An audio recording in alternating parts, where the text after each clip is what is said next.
We live in an era defined by innovation, always pushing boundaries, from artificial intelligence and transhumanism to the rise of pervasive surveillance. These bold advancements are reshaping our world at a crazy pace, so much so that it's become our norm. But something's off. I've been thinking about it in terms of a collective emotional or cognitive state, an undercurrent pulling on all of us. Deep down, I think we all know that we're treading on thin ice, a gut feeling that we can't really ignore. So I tried to coin a term for this feeling, and I'm going to call it tech stasis. A state of suspended animation, a collective restlessness where humanity swings between awe at the relentless pace of technological breakthroughs and the dread of its far-reaching consequences. We've grown accustomed to the chaos, but in the back of our minds, a sense of urgency is still, nagging at us. There's one big problem that I keep seeing. These emerging technologies, especially artificial intelligence or artificial superintelligence, well, it comes with a steep price, and that price is your trust. Corporations, governments, they're practically the same thing these days. They demand you trust their promises, their motives, their security measures. Trust the US government, foreign allies, even foreign adversaries to keep this tech from being misused.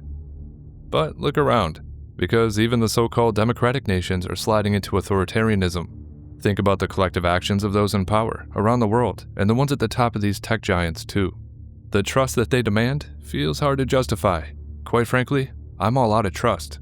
And you probably know this all too well. But tonight, we're going to talk about Palantir, because they just gave NATO some new AI weapons. This whole intro would be a great elevator pitch for a movie. A quiet dread rumbles within society. Tension rises. A sketchy corporation sells AI weapons to foreign governments. And of course, it climaxes in a Terminator-style robot war against humans. But there's one problem. It's basically our reality. Palantir, founded in 2003 by Peter Thiel, draws its name from the Lord of the Rings, the Palantir, ancient seeing stones of immense power that were corrupted by Sauron to deceive and dominate. They named the company Palantir, after the Palantir from J.R.R. Tolkien's Lord of the Rings.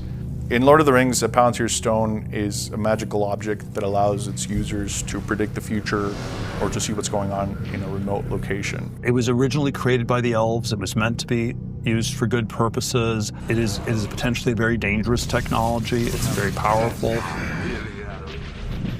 Long have you hunted me? Yeah, they call that foreshadowing. It's truly a fitting omen though, because like those treacherous artifacts, Palantir's AI-driven tools redefine warfare, surveillance, and social control, offering an illusion of all-knowing power that conceals its true cost. Their work with artificial intelligence and analyzing massive datasets for governments, militaries, or corporations alike causes the line between innovation and oppression to blur. The fact is, Palantir's work with the global military-industrial complex has the potential to turn our dystopian nightmares into reality, as they're involved in basically every conflict in the world. Did your company helped to track and kill Osama bin Laden? We can never. I'll tell you, the closest thing to an answer is there are when you look at when you open the paper and look in the news about these kind of things, there's a 2/3 chance, depending on the country involved, that somehow my company was involved.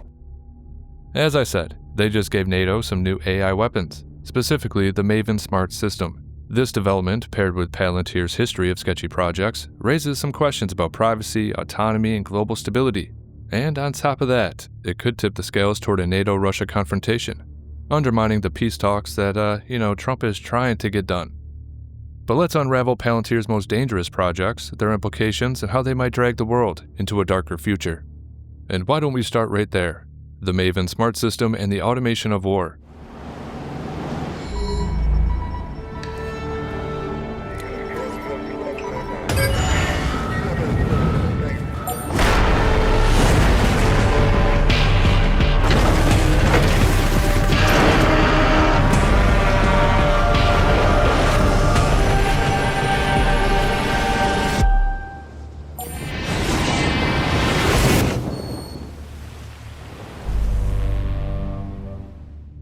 It's an AI-powered platform that enhances military operations through large language models, machine learning, and generative AI. It streamlines targeting, intelligence fusion, battle space awareness, and decision-making. It's practically a supercomputer calling the shots on the battlefield. Now, the US military used a version of this to target enemies, claiming to have 100 times greater efficiency. Essentially, they could match a 2,000-person cell with just 20 people. Soldiers can even deploy operations with an AI chatbot, issuing commands like strike that target for near-instant coordination. And yeah, that's probably not too great. But to me, what's most unsettling is its detachment from the human cost. So, Ukraine and Russia are already dealing with new drone warfare on the battlefield, but this right here takes it one step further. At Palantir's 2024 AI Warfare Conference, their Civilian Harm Mitigation panel talked up tools like Gaia, which lets users nominate targets of interest. And yeah, that's just military speak for picking bombing targets, alright? Palantir's tech is used in places like Gaza, where complex zones mean civilian deaths could be sky high. Yeah, this is the future, and it's pretty terrifying. Artificial intelligence making life and death calls with less human oversight. Accountability, well, that's slipping away. And the true cost could be massive civilian casualties. We'll get into where this is heading real soon, but first, why don't we check out a few other disturbing projects? It's pretty wild. So next up, we have the Gotham Project. It's all about surveillance and the erosion of liberty. Palantir Gotham, used by the US intelligence community and the Department of Defense, integrates geospatial data, human and signal data to track threats, whether on the battlefield or in city streets. In Ukraine, it's helped analyze troop movements, but in the US, the LAPD has used it for predictive policing, creating quote-unquote hotspot maps for preemptive crime. And I've mentioned these programs before, such as the one in New Orleans, who had a similar project but it was shut down. However, as you can see, they did not just scrap these ideas. Predictive policing lives on in other cities. Anyway, this pre-crime approach with their Gotham project is reminiscent of Minority Report, and it has its origins in military operations, like tracking insurgents in Iraq, but now it's militarized civilian life, threatening due process by presuming guilt based on AI predictions, which of course is categorically insane. If it scaled globally, perhaps through NATO partnerships, Gotham could enable a surveillance state where privacy is a long-forgotten concept and thought crimes justify punishment. Now, the UK is probably real excited about its quote-unquote potential, as they're consistently targeting their own population for bad jokes and social media posts.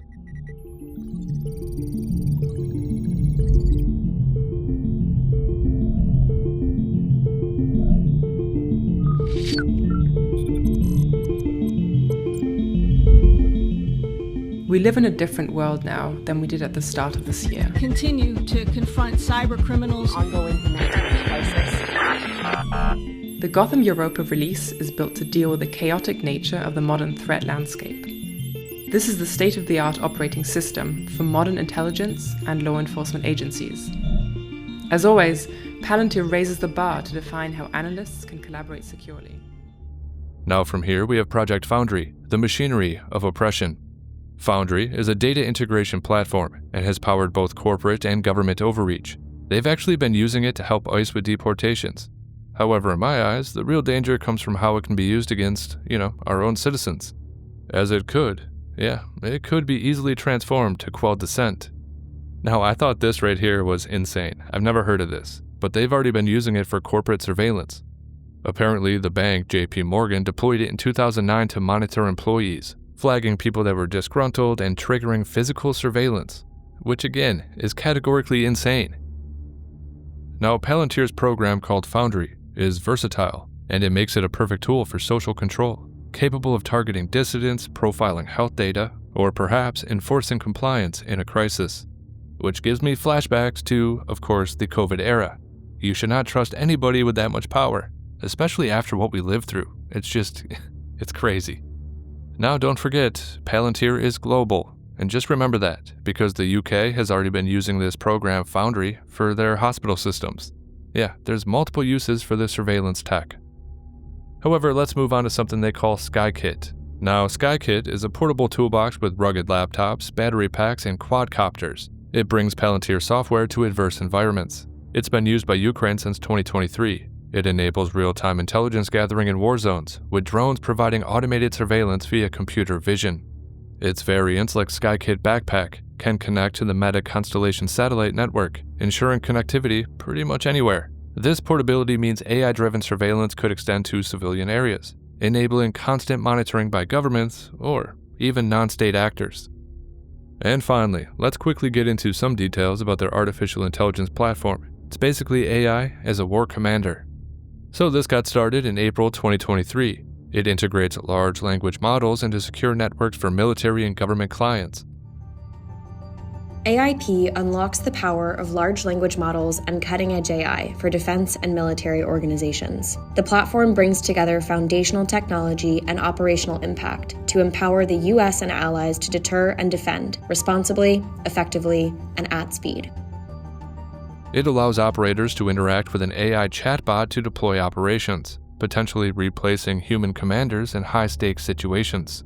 Palantir's rejection of Chinese AI models like DeepSeek, citing security concerns, underscores the geopolitical tensions baked into this tech. So this AI platform has the potential to automate military decisions, which could lead to misinterpretations or escalations, especially in a fragmented global AI landscape where East and West compete for dominance. Now, those are the 5 most troubling projects that I could find. If you have any more, leave it in a comment. However, Palantir's web of influence is equally as dangerous.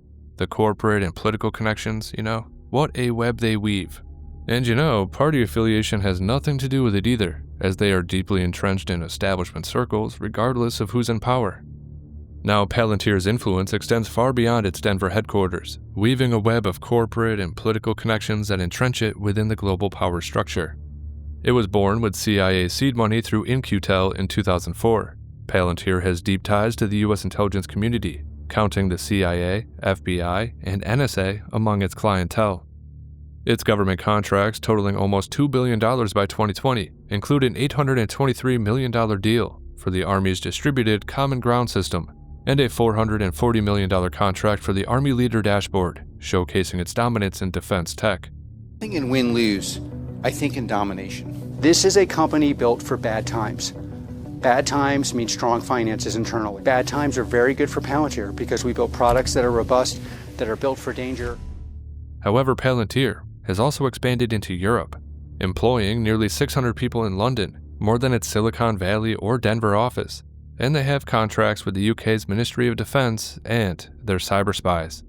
Politically, Palantir's connections are equally concerning.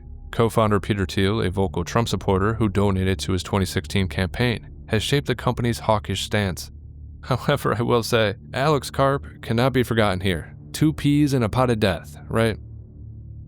Anyway, former Congressman Mike Gallagher, who led the House Select Committee on China and championed a TikTok ban, joined Palantir in 2024 to head its defense business, signaling their intent to deepen their ties with the Pentagon. From here we have Matthew Turpin, who served as the National Security Council's director for China, and now he acts as the senior advisor at Palantir.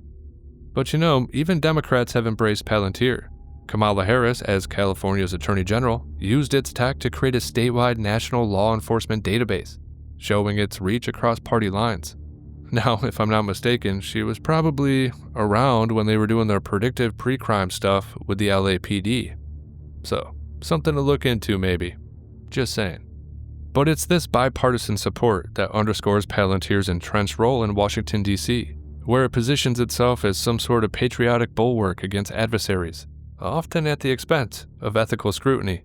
But their tech is not only for blowing people up and stuff like that. In collaboration with Japan's Sampo Holdings, a $50 million deal announced in 2023. Well, that right there highlights their global ambition in sectors like insurance and healthcare, which go hand in hand with a technocratic society, doesn't it? As I've already reminded you, but one more time won't hurt, right?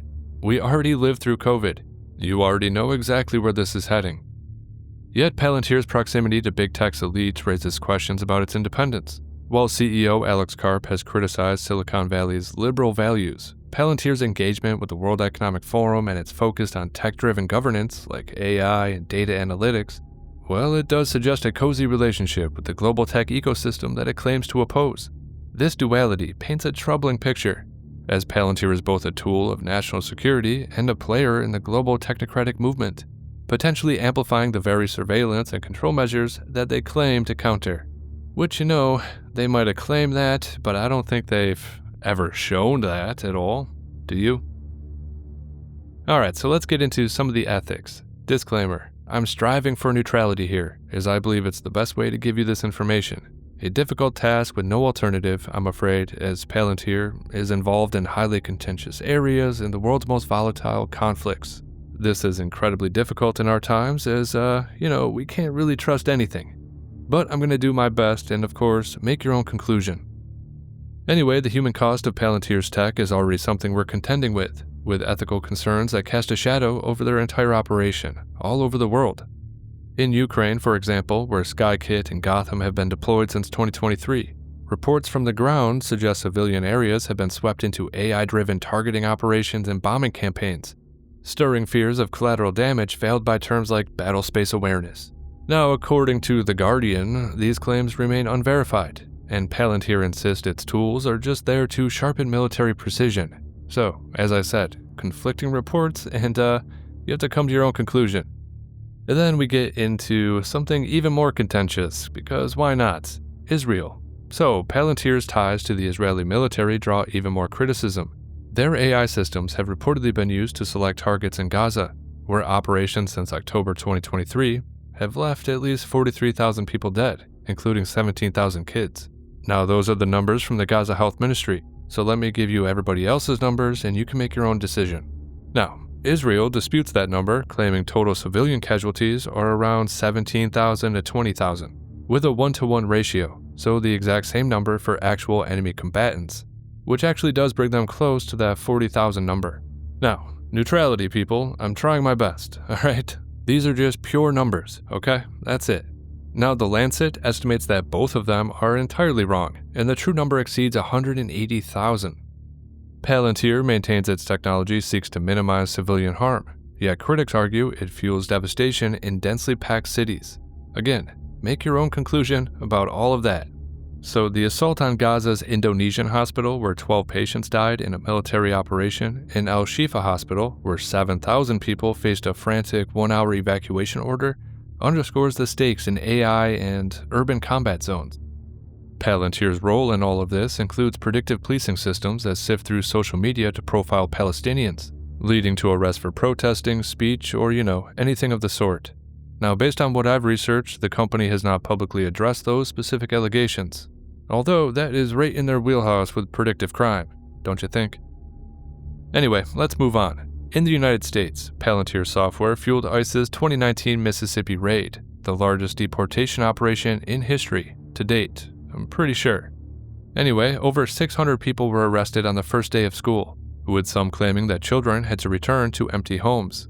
Now, I don't know if that's true, that could be just the media manipulating emotions, which is a tactic they use all the time.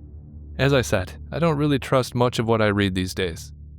However, a fresh leak that you can see on the screen right now claims that Palantir may resume ICE contracts in 2025, creating fears of renewed surveillance. A technocratic dystopia could be in the works due to one big question. Instead of targeting illegal immigration or gangs, could such tools one day be turned on law-abiding citizens or to silence dissent? That question should, of course, be front and center. Now, personally, I think it could. And, we should avoid the surveillance state any way we can, really. But let's keep going. So what about Palantir's connections to the global agenda? Now, I contend that Palantir's technologies could serve as the technological backbone for the globalist elite's ambitions, as championed by people like the World Economic Forum.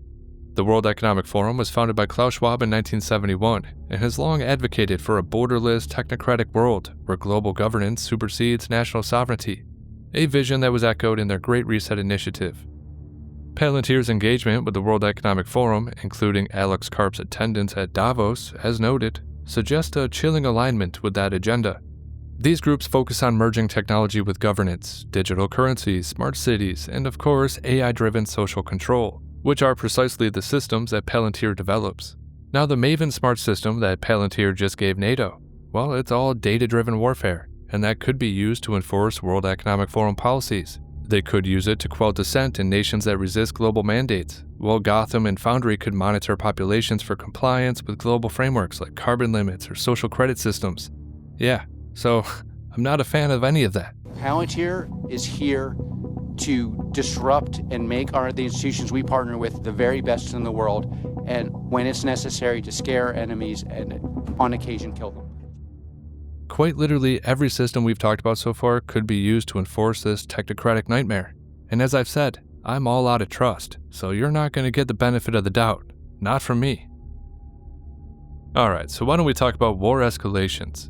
Because you have two things happening. We have the Maven smart system that they just gave NATO, and we have all the news about Europe's big plan. It seems pretty clear that they're preparing for a full war against Russia, at least to me.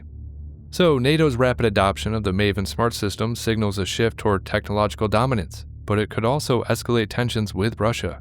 The system's ability to enhance targeting and battlespace awareness, as they call it, could embolden NATO's military posture, as seen in Ukraine, where Palantir's Gotham and Maven tools have aided in targeting Russian forces already. On the one hand, we have Russia, which views the West as a quote-unquote systemic enemy, and Russia is rebuilding its military for long-term confrontation, with spending $120 billion in 2025. A German intelligence assessment warns of potential full-scale assault on NATO by decade's end. The deployment of the Maven smart system might be perceived as a provocation, especially as NATO gets ready to conduct an exercise that simulates a Russian attack. That's going to happen later this year. Now Russia is cornered by NATO's technological supremacy, and they're not standing by silently.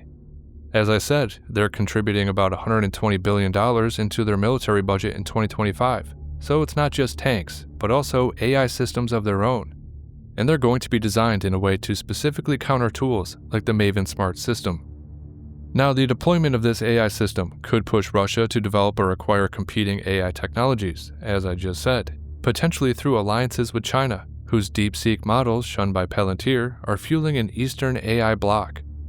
And then we have Iran, a Russian ally, who may also seek Palantir-like tech through back channels, arming proxies like the Houthis with AI-driven drones to destabilize NATO allies. And that seems very, very likely to me. But in reality, this isn't just a NATO versus Russia type of situation. It's the dawn of a global AI arms race, where every nation scrambles for supremacy. And the smallest spark, from an algorithmic error to a misidentified target, well, that could ignite a firestorm that consumes everybody. You know, this is all tied into the peace talks too. So as far as I can tell, he's aiming for a delicate balance, exploring Ukraine's neutrality in exchange for Russian withdrawal. A framework that could halt the bloodshed or stall talks entirely, depending on how you look at it. Now the American and Russian delegations are developing a framework for further talks, with Trump's envoy Marco Rubio emphasizing that Ukraine and Europe must be part of any quote-unquote real negotiation. Yet NATO's actions tell an entirely different story. There's rumors that the UK and France plan to station 10,000 to 30,000 troops in Ukraine, and they've been calling it a coalition of the willing, backed by the Maven smart system's precision targeting. And that, to me, signals a readiness for war, not peace. And then, of course, we have NATO's Secretary General Mark Rutte. You probably know him as the globalist from the Netherlands that tried stealing all that farmland. Well, he has countered that Europe needs its own plan for a peace settlement, a stance that prioritizes military readiness over diplomacy. Again, not a sign of peace, that's for sure. Well, alright, there's an argument both ways. Alright, peace through strength and all that, I get it. However, Europe's insistence on Ukraine's NATO membership, which of course is a Russian red line, and its historical resistance to peace plans, such as when Boris Johnson stopped a peace deal back in 2022, well, that could further complicate negotiations. It's going to create a fragmented approach that could doom Trump's peace efforts to failure before they even gain traction. Now, with the UK, they aim to boost defense spending by 2.5% of their national income by 2027, and they have supplied Ukraine with advanced weaponry, like Storm Shadow and Scout missiles. Now there's also debates of a unified European army, and the EU has provided 52.6 billion euros in military aid to Ukraine since 2022. These actions, paired with the Maven smart system's capabilities, suggest a focus on military readiness over diplomacy, as I said. And peace is, getting a little shaky, don't you think? Now, out of all the stuff we've talked about, out of all of Palantir's projects, the Maven smart system poses the greatest danger. Its ability to automate warfare, reduce human oversight, and fuel an AI arms race clearly threatens global stability. NATO's adoption of this tech ensures its widespread influence, increasing the risk of miscalculation. Now just imagine an artificial intelligence weapon system misinterpreting Russian movements, triggering a NATO response that spirals into war. Yeah, seems likely. This system's role in Ukraine could prolong the conflict, while its technological edge might push Russia to escalate, potentially with drastic measures like tactical nuclear weapons. And then from there we have projects Gotham and Foundry that threaten civil liberties on a global scale. So yeah, Palantir's technologies like the Maven smart system, Gotham, Foundry, Skykit, and their AI war commanders, well, it's going to usher in an era where AI becomes the arbiter of war, surveillance, and oppression, stripping humanity of its agency with some kind of cold precision. You know, the warnings of a dystopian nightmare is not merely a warning, it's a prophecy unfolding before us, where freedom is extinguished, nations crumble, and the last vestiges of humanity are consumed by a merciless AI-driven abyss. As I've said many times, the choices we make today are going to shape our world and cause a ripple for decades, possibly even centuries into the future. We're at a fork in the road, and it's going to be in our best interest to pursue second and third ordered thinking. Use some foresight, contemplate the cascading effects that branch off from each decision, really extrapolate the consequences of each choice deep into the future. Think of all the possibilities. And we have to choose our path wisely. We only have one shot at this, and there's no going back.